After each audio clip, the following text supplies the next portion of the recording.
Doctor JF land బరో. ఈయన ఆఫ్రికాలోని ఒక చిన్న ఫీల్డ్ హాస్పిటల్లో మెడికల్ మిషనరీగా సేవ చేస్తూ ఉండేవారు.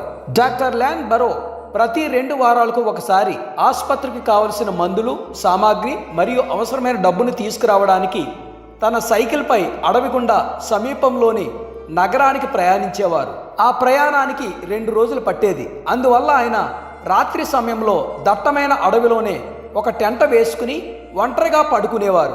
ఒకసారి ఆయన నగరానికి చేరుకున్నప్పుడు అక్కడ 2 వ్యక్తులు ఘోరంగా కొట్టుకోవటం చూశారు. అందులో ఒక యువకుడు తీవ్రంగా గాయపడి రక్తసిక్తమయ్యాడు.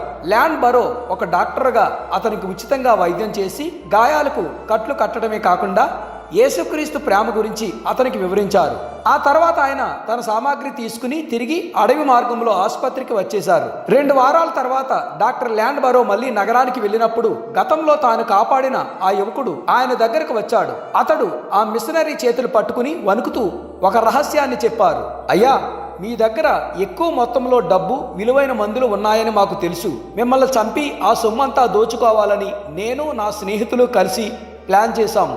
మీరు అడవిలో టెంట వేసుకుని పడుకున్న ఆ రాత్రి మిమ్మల్ని చంపడానికి మేము ఆయుధాలతో మీ టెంట వైపు అడుగులు వేశాము.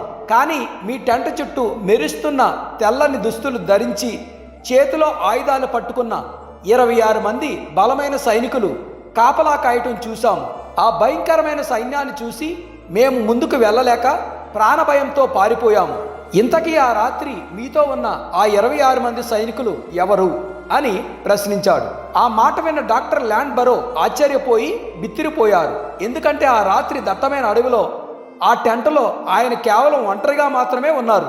ఆ సంఘటన జరిగిన కొన్ని రోజుల తర్వాత డాక్టర్ ల్యాండ్ బరో తన స్వదేశమైన మిచిగాన్, అమెరికాలోని తన స్నేహితులకు ఈ విషయాన్ని లేఖ ద్వారా తెలియజేశారు. దానికి ఆయన స్నేహితుడు తిరిగి పంపిన సమాధానం దేవుని అద్భుత ప్రణాళికను బయటపెట్టింది.